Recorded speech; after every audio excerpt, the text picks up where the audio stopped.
Arrancamos con este análisis visual.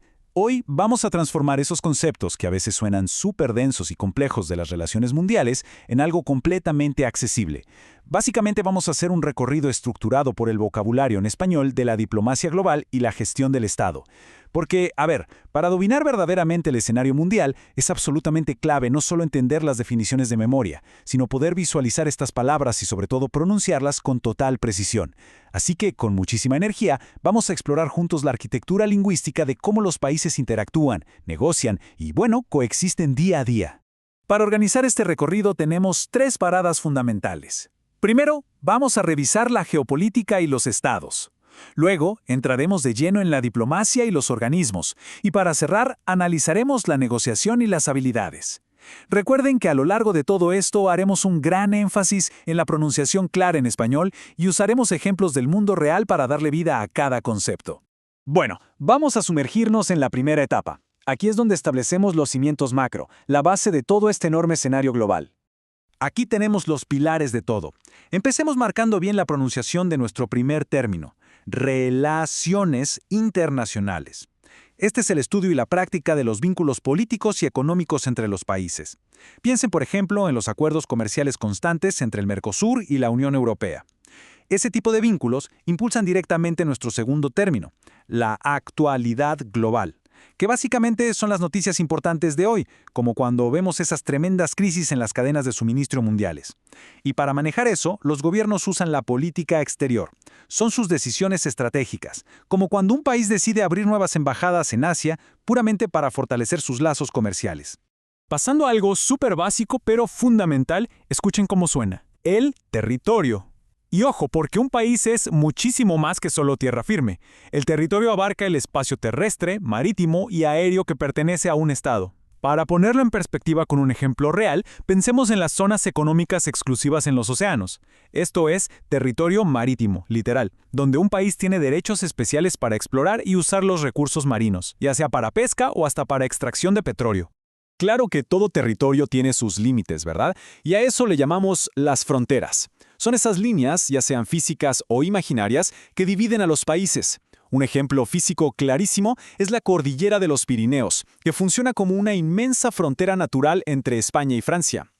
Pero lo más fascinante es que los estados muchas veces deciden cruzar o ignorar esas líneas para apoyarse, creando alianzas, que son uniones para ayuda mutua, ya sea económica o militar.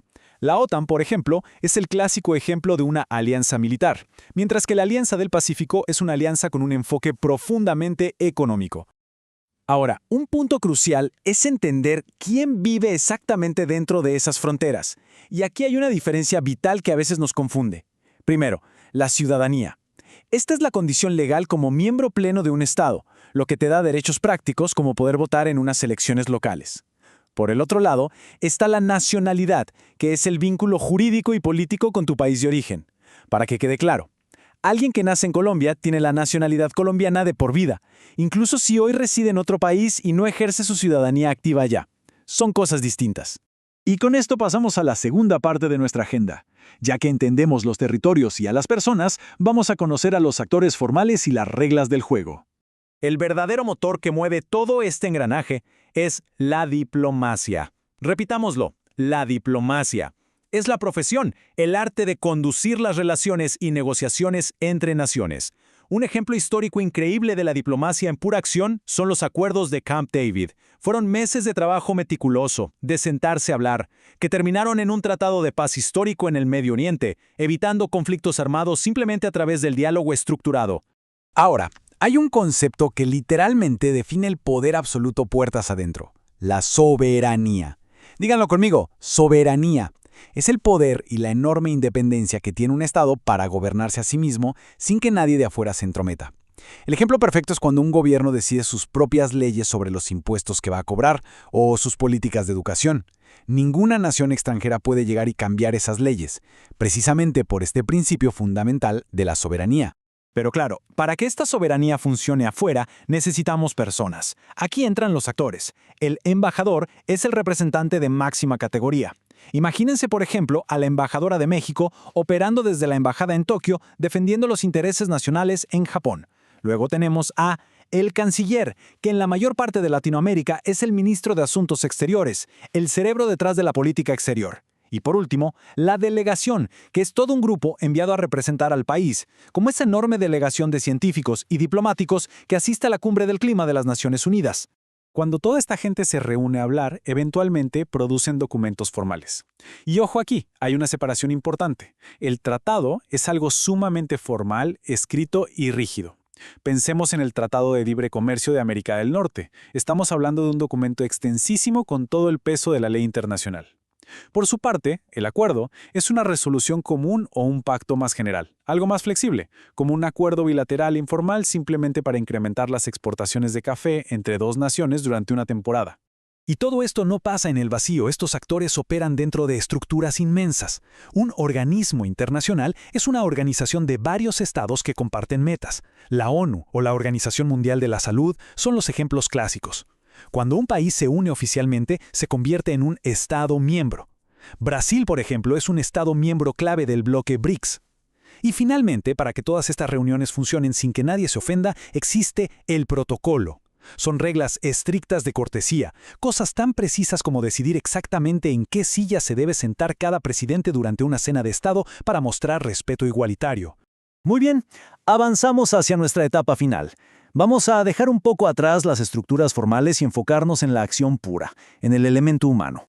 Todo proceso diplomático suele seguir una narrativa de resolución. El paso número 1 siempre es el problema, el conflicto internacional. Una disputa realmente grave como han sido históricamente las tensiones territoriales por los derechos de pesca allá en el Atlántico Norte. El paso 2 es la mediación. Aquí es donde una persona completamente neutral interviene para ayudar. Un caso emblemático fue la mediación papal para resolver el conflicto del Canal de Beagle. Y todo esto tiene un solo objetivo. El paso 3, llegar a el consenso. Es decir, un acuerdo generalizado por parte de todos, tal como el Acuerdo de París, que requirió el consenso de prácticamente todas las naciones del planeta. Y para llegar a ese consenso, literal hay que hablar. Se usan foros específicos. Primero, la mesa redonda, que es un espacio de igualdad total. Pensemos en los líderes del G20 sentados alrededor de una mesa sin jerarquías. Luego está el debate, que es una discusión mucho más formal, como las que vemos en la Asamblea General de la ONU cuando se exponen ideas opuestas.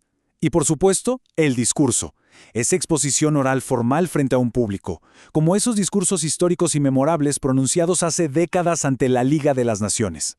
El hilo conductor de todo esto, la clave absoluta, es la negociación. Pronunciámoslo marcando cada sílaba. Negociación. Es ese proceso constante de diálogo. A veces las partes tienen intereses comunes, como querer erradicar una enfermedad mundial, o a veces tienen intereses opuestos, como competir por un mismo recurso natural. El ejemplo más tangible e impactante de negociación es el larguísimo y súper complejo diálogo que se necesita para establecer un alto al fuego en una zona de guerra, donde cada pequeña concesión puede salvar vidas. Pero, a ver, para que alguien realmente triunfe en esa negociación, se requiere de un kit de herramientas muy humanas, empezando por la oratoria, que es hablar con pura elocuencia, como los grandes estadistas cuando motivan a sus países en plena crisis. Luego, el liderazgo, la capacidad de influir y motivar, que es vital si estás dirigiendo un esfuerzo multinacional de rescate después de un desastre natural. También la empatía, el poder comprender, por ejemplo, el sufrimiento económico de una nación en desarrollo, para así poder ofrecerle el trato comercial más justo. Y por último, el pensamiento crítico, que es esa capacidad fría y calculadora de analizar montones de datos económicos antes de atreverse a firmar cualquier tratado.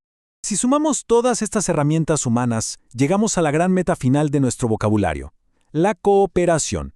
Es sencillamente el trabajo en conjunto para lograr un beneficio mutuo. Y creo que no hay un ejemplo más espectacular en el mundo real que la Estación Espacial Internacional.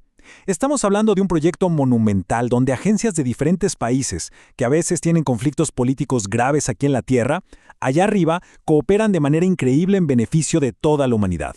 Lo que nos deja con una gran interrogante para cerrar.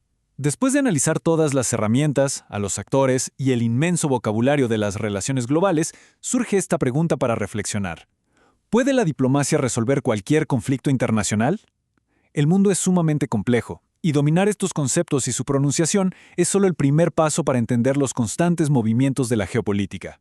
Es un gran recordatorio de que detrás de cada titular de noticias que leemos hay un andamiaje gigante de diplomacia trabajando 24 horas al día. Ojalá que esta explicación visual sirva de impulso para seguir observando y analizando este fascinante y cambiante escenario mundial.